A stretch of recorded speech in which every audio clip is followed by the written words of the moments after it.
Channel Anisha Banerjee. I hope আপনারা সবাই খুব ভালো আছেন আর আমিও খুব ভালো আছি। তো কালকে তো প্রচণ্ড টায়ার্ড হয়ে গেছিলাম, কালকে আর ব্লগটা কন্টিনিউ করা হয়নি। আজকে একদম সকাল সকাল ব্লগটাকে শুরু করে দিলাম। তো আজকে হচ্ছে আমাদের বাড়িতে ঝুলন প্রথম দিনের। আমাদের এখানে ঝুলনটা কীরকম হয় সেটা আগে আপনাদের বলি। এখানে ঝুলনটা হচ্ছে মোটামুটি 4 দিনের মধ্যে বড় তরফ, মেজো তরফ, সেজো তরফ আর ছোট তরফ, এই 4টা দিন হয়। তো এটা পালি হিসাবে হয়, এক একটা পাড়া হিসাবে, ঠিক আছে। এক একটা পাড়াতে 4-5টা করে বাড়ি থাকে, সেখানে ঠাকুর যান একের পর এক সন্ধ্যাবেলা ঠাকুর বের হন, তারপরে যায় সব বাড়িতে বাড়িতে। তো বড় তরফের দিন 4টা বাড়ি থাকে, 4টা থেকে 5টা বাড়ি যেরকম থাকে সেগুলো আগে কভার হয়, তারপরে মেজো তরফ, তারপর সেজো তরফ, এরকমভাবে রোজ হতে থাকে 4 দিন ধরে। আর আজ হচ্ছে বড় তরফ প্রথম দিন। তো আজকে আমাদের বাড়িতে আছে, আমরা বড় তরফের মধ্যেই পড়ছি। তো সেখানের মধ্যে আজকে হচ্ছে ঠাকুর আসবেন আমাদের বাড়িতে, তার জন্য তোড়জোড় পুরো শুরু হয়ে গেছে। নিচে তো রান্না বান্না পুরো স্টার্ট হয়ে গেছে, ঠাকুরের ভোগের যা যা রান্না হবে, ঠাকুরের যা যা লাগে সেগুলোও শুরু হয়ে গেছে। তো এখন নিচে যাব, গিয়ে আপনাদেরও দেখাবো সমস্তটা কী কীভাবে হয় না হয় সব কিছু। এই হলো সব ঠাকুরের প্যান্ডেল বলতে ঠাকুরের ওপরের যে ছাদনা, তারপরে যেই মানে বেদিতে বসবেন ঠাকুর, সেখানের যে পাতার যে জিনিসটা, আসন টাসন সেগুলো। তো এগুলো হচ্ছে মানে বহু পুরনো দিনকার আগেকার আমলের সব মানে হয়ে আসছে, আমার দাদুর আমল থেকে, তার বাবার আমল থেকে, এরকম টাইপের আর কি, বহু পুরনো দিনকার জিনিস এসব। মানে আপনারা দেখেই হয়তো বুঝতে পারছেন এরকম প্যান্ডেলের সিস্টেমগুলো, এগুলো সব মানে পিছনে যে ছাতনাটা থাকে, ওপরে যে ছাতনাটা থাকে, তো সেই জিনিসগুলো এগুলো এখনও হয়ে আসছে, এখনও পর্যন্ত রয়েছে আমাদের বাড়িতে। তো এগুলোই আমি এখন ডেকোরেট করব ভাবছি। তো দেখা যাক কিভাবে কি করা যায়। সেই আগের মতো হয়তো এখন আর হয় না, মানে আগে যেরকম ঝুলন যাত্রা হতো, একটা বাড়িতে পুরো জমজমাট, প্রচুর রিলেটিভ আসতো, প্রচুর পুরো বাড়ি একদম জমজমাট হয়ে থাকতো। এখন তো পুরো বাড়ি ফাঁকা, মানে কিছু নেই বললেই চলে, এরকম টাইপের। যে প্যান্ডেলগুলো নামিয়ে নিয়ে এসেছিলাম সেগুলো তো আমি দেখলাম, যেটুকু দেখলাম যে এখানে টাঙানো যাচ্ছে না, অনেকটা উঁচুতে, পেরেক টেরেকও নেই, মানে ব্যবস্থা করা নেই কিছুই। তো সেই কারণে আমি ভাবলাম যে এরকম টুনি বাল্ব দিয়ে যদি সাজানো যায় ব্যাকগ্রাউন্ডটা, সেই চেষ্টাই এখন করছি, পুরো ব্যাকগ্রাউন্ডটা যাতে টুনি বাল্ব দিয়ে কভার করা যায়। লাইটগুলো জ্বলতে যেতে লাগিয়ে নিচ্ছি। এখানটা ভাবছি যে ওই পিছনে যে আচ্ছাদনটা ছিল ওটা অলরেডি না কেটে দিয়েছে, তো অনেকদিন আগে সেটা, তো সেই জন্য ওটা দেওয়া যাবে না। এই যে এটা ছিল পিছনে দেওয়ার জন্য, ওই জন্য এখানে আমি লাইটগুলো লাগিয়ে এই ডেকোরেশনটাই ভাবছি করবো। এখানে আমাদের যদি ঠাকুর থাকবে, দেখা যাক কেমন। এখানে এই যে ঠাকুরের ভোগ কিন্তু শুরু হয়ে গেছে, দেখুন এখানে 2 দাদু মিলে কিন্তু পুরো ভোগ শুরু করে দিয়েছে, একদম ভোর থেকে রান্না চলছে, বাড়ির রান্নাগুলো কমপ্লিট করে তারপর এখানে ঠাকুরের ভোগও চলছে।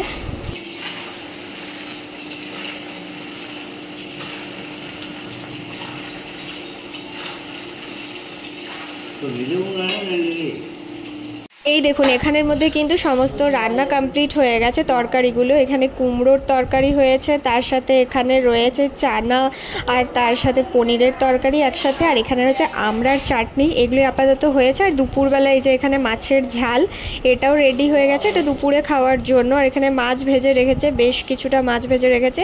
তো এগুলো কি করবে আমি এখনও জানি না। আর ওই সাইডে এখন হচ্ছে লুচি, তো লুচির জন্য এখানে আটা মাখা চলছে। এটা ঠাকুরের ভোগের, এই লুচিটা ঠাকুরকে তরকারিগুলো দেওয়া হয় না, কিন্তু লুচিটা দেওয়া হয়। লুচি, মিষ্টি, ফলভোগ এগুলো আপনারা সন্ধ্যাবেলা দেখতে পাবেন। ওইদিকে তো এখন রান্না বান্না চলছে, ওদিকে ছোটো দাদু রান্না করছে। মোটামুটি অনেক কিছুই কমপ্লিট হয়ে গেছে, ঠাকুরেরও ভোগও মোটামুটি কমপ্লিট হয়েই এসছে। এখনও আরও অনেক কিছু বাকি আছে, তালের অনেকগুলো আইটেম হয়, তালের এখনও তাল পাওয়া যায়নি, এটাই হচ্ছে মেন ব্যাপার। তো তাল পাওয়া যায়নি বলে এখন সবাই ওয়েট করে আছে, তালের কিছু একটা বানাতে হয়, তালের লুচি, তালের ফুলুরি, এসব নিয়ম আছে। আর ঝুলনের বৃষ্টি হবে না এটা তো হতেই পারে না, কাল থেকে এত বড় মেসের থেকে আমরা, তো আজকে তো পুরো একদম ঝমঝম করে এতক্ষণ ধরে বৃষ্টি হলো। দেখুন সব কিছু ভিজে গেছে, আমাদের মানে গেটের বাইরেই দেখুন কত বড় লাইটিং করেছে, গেট করেছে। এটা সন্ধ্যাবেলা আপনাদেরকে দেখাবো, লাইটটা জ্বললে হয়তো ভালো বুঝতে পারবেন। যতটা পর্যন্ত দেখতে পাচ্ছেন লাইটটা, ওখানে হচ্ছে মন্দির, আসল মন্দির। দুপুরবেলা এখানে খেতে বসে গেলাম। আর এখানে আজকে দুপুরে রয়েছে ভাত, ডাল, তার সাথে কুমড়োর তরকারি রয়েছে, আমড়ার চাটনি রয়েছে আর মাছের ঝাল রয়েছে। তো এগুলোই এখন খাবো। আর এখানে তো লুচি বেলা চলছে, অলরেডি লুচি বেলা স্টার্ট হয়ে গেছে। এদিকে কড়াইও গরম করতে বসিয়ে দিয়েছে তেলটা। তো এখানে লুচি চলছে। আর তাল তো পাওয়া যায়নি, তালের আইটেম মনে হচ্ছে আজকে আর হবে না। আর এইদিকেও যারা খেতে বসার ছিল তারা অলরেডি খেতে বসে গেছে দুপুরবেলায়। তো এদেরকে এখন খাবার পরিবেশন করছিলাম আমরা।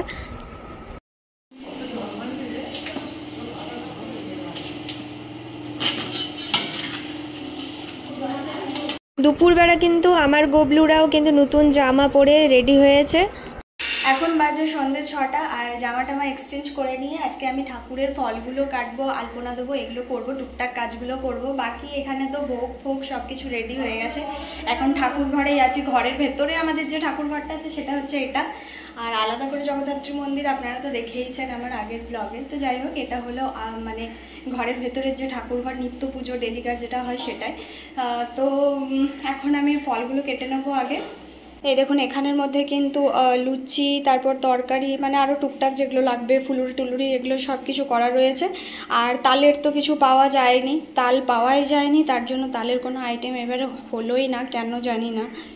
আর এই যে এখানের মধ্যে সব ফল টল রয়েছে। আর এই থলিটার মধ্যে মিষ্টি, পান এইসব রয়েছে, এগুলো সব এক্ষুনি সাজাবো। এখানে আমি ফল কাটতে বসে গেছি। আর সমস্ত ফলগুলো আমি এক এক করে কেটে নিয়েছি। খুব বেশি ফল কাটার প্রয়োজন হবে না, মা আমাকে বলল। তো সেরকমই একটা পরিমাপ করে টুকটাক ফল কেটে নিচ্ছি। এখানের মধ্যে আমার ফল কাটা কিন্তু কমপ্লিট হয়ে গেছে। আর এই যে মিষ্টিগুলো এখানে ঢেলে নিয়েছি।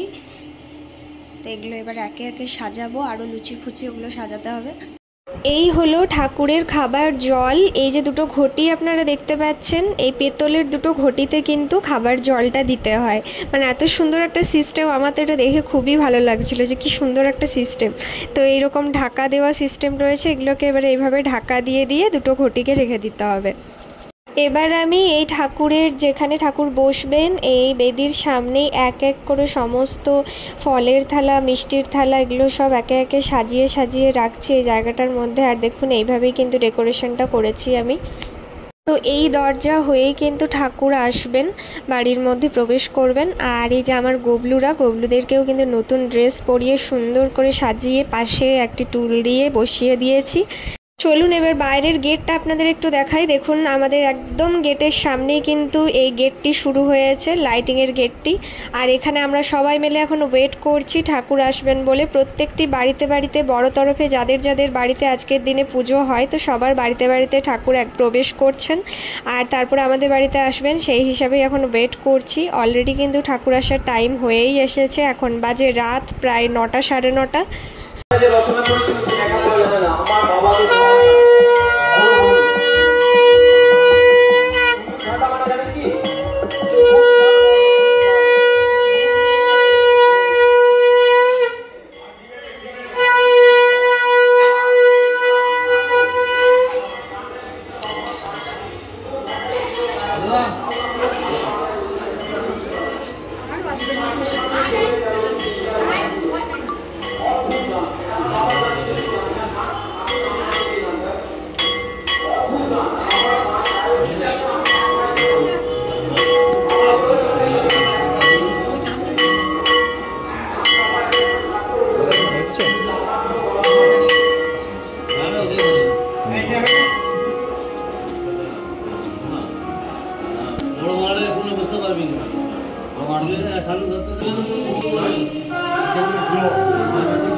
ঠাকুর দেখুন আমাদের বাড়িতে কিন্তু চলে এসেছেন। এরপর যা যা মানে প্রসাদগুলো ছিল সেগুলো সব ঢাকা দেওয়া ছিল, ভোগগুলো, সেগুলো মা আস্তে আস্তে এই প্রত্যেকটি থালাগুলো তুলে নিচ্ছে ওপর থেকে। আর আমিও এদিকে ধূপগুলো জ্বালিয়ে দিচ্ছি, যতগুলো ধূপ ছিল সেগুলো। এখানে এবার কিছুক্ষণ পুজো হবে, কিছুক্ষণ ঠাকুর বসবেন, কিছুক্ষণের জন্যই, খানিকের জন্যই আসেন ঠাকুর, সেই খানিকের জন্যই বসবেন আর তারপর আবারও চলে যাবেন। আর এইটুকু টাইমের জন্যই সারা বছরটা অপেক্ষা করে থাকা। 1 বছর পর এই সামান্য 10 মিনিটের জন্য আসেন, 10 মিনিটও হয়তো থাকেন না, 5 মিনিট থাকেন, তার জন্যই এত কিছু আয়োজন, এত কিছু ব্যবস্থা। আর তারপর তো ঠাকুর চলে যাবার পর তারপর রাত্রিবেলা এখানে যারা যারা নেমন্তন্ন ছিল তো তারাই মানে সবাইকেই পরিবেশন করছিলাম প্রসাদগুলো। প্রসাদের মধ্যে প্রথমেই কলাই ছোকা, সমস্ত রকমের ফল, ফুলুরি, তালের যা যা আইটেম হয় সেগুলো আগে দিতে হয়, তারপর লুচি তরকারি এইসব। তো আমি সবগুলো নিয়ে এই কটা জিনিসই নিয়েছি। তো আজকের মতো ব্লগটা এখানে শেষ করছি। সবাই ভালো থাকবেন, সুস্থ থাকবেন, বাই।